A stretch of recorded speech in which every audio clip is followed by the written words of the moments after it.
Hi everyone, number one Marmaduke fan here with another of my free comic books.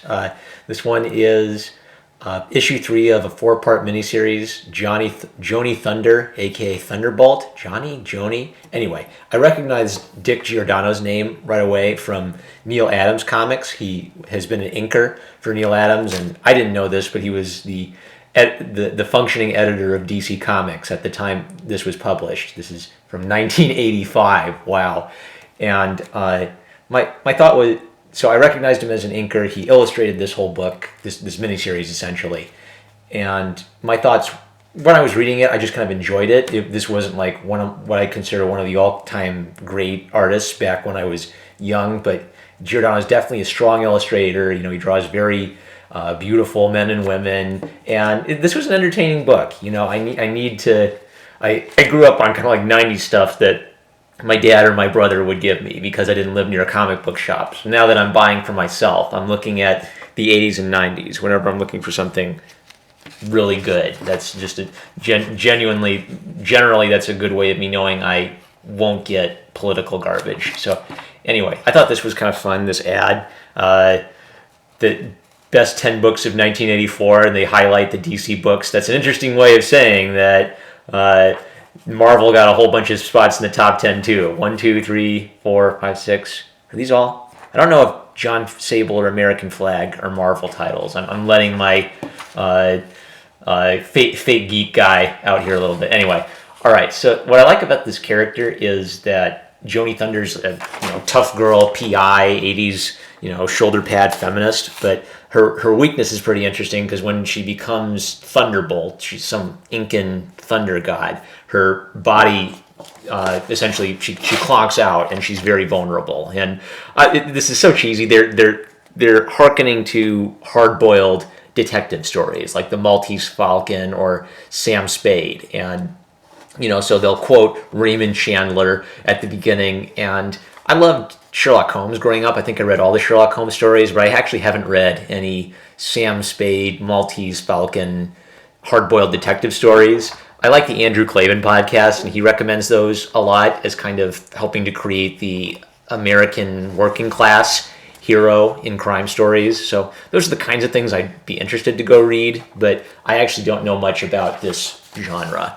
What I like about this, though, is that the superhero aspect shows up sometimes, but the secret identity of Joni Thunder is significant to the plot. She actually has most of the action as the private eye, and this is a detective book.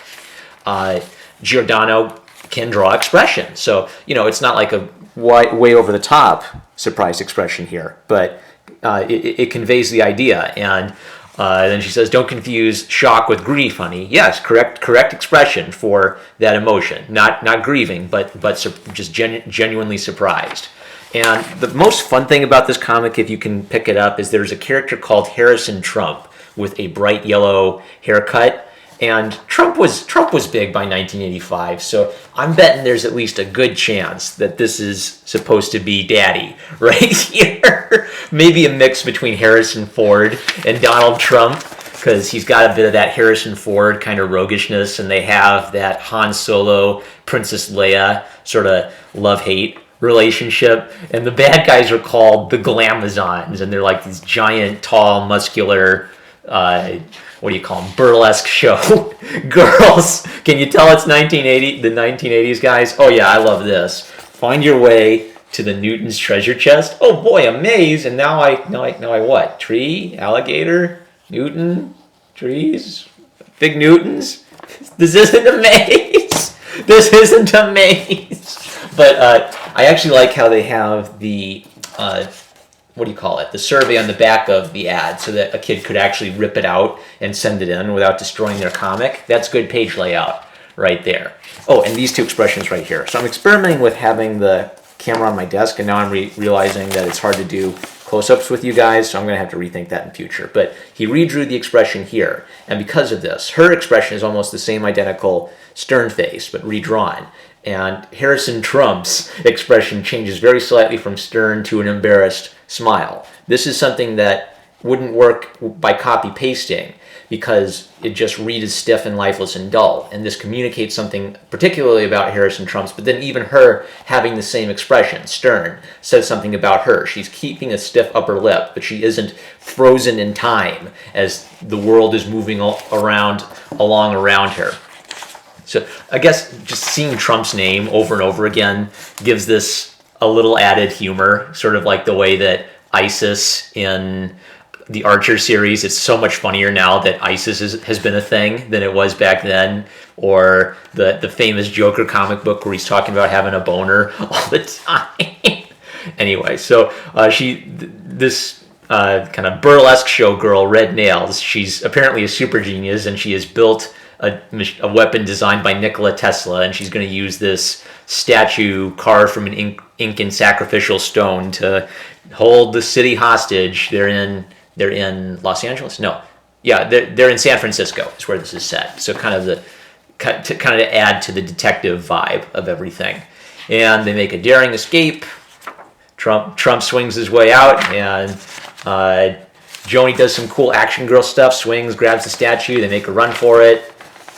We're fine. Okay, so this apparently, they explain this in the letters column. This is a real person who would give tours on famous hard-boiled detective stories in San Francisco. So the husband and wife writer met him while touring San Francisco, and they included him as a nice little homage. So that was neat. I like that it's a husband-wife combo. I like that they are taking inspiration from their walks. Another big hit from Bonkers, the Bonkers Bike Bag. Bonk! New Bonkers Strawberry Fruit Chew Candy. Wowzers. Oh, look at this panel. Just a dark blue in the foreground. Jody, full color in the middle ground. Light blue in the background. Excellent. Excellent. I understand where everything is.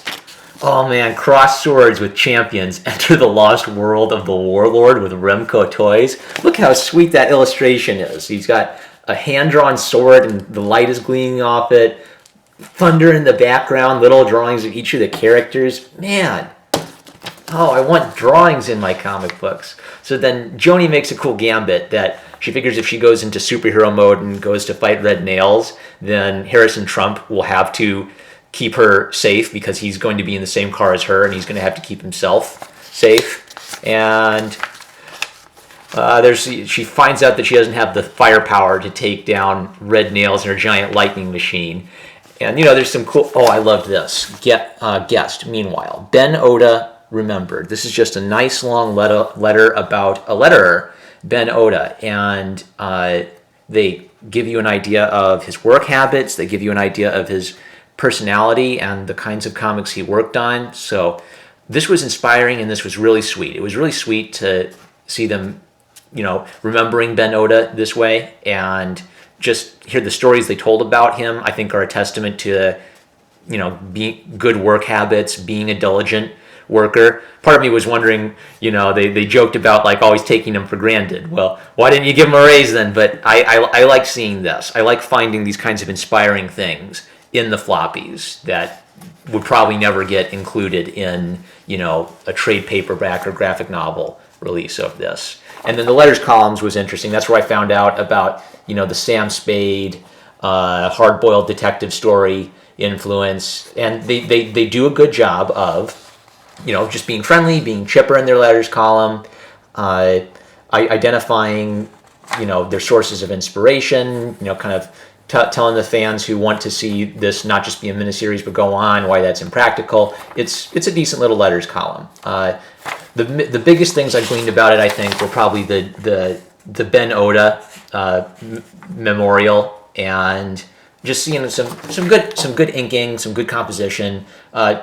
Dick Giordano, I don't think he has it's called virtuoso. Being over the top, amazing, just showing off how beautiful your art is. But Dick is a professional, and I didn't see anything in this book that just made me kind of laugh or want to roast him. So a solid professional book.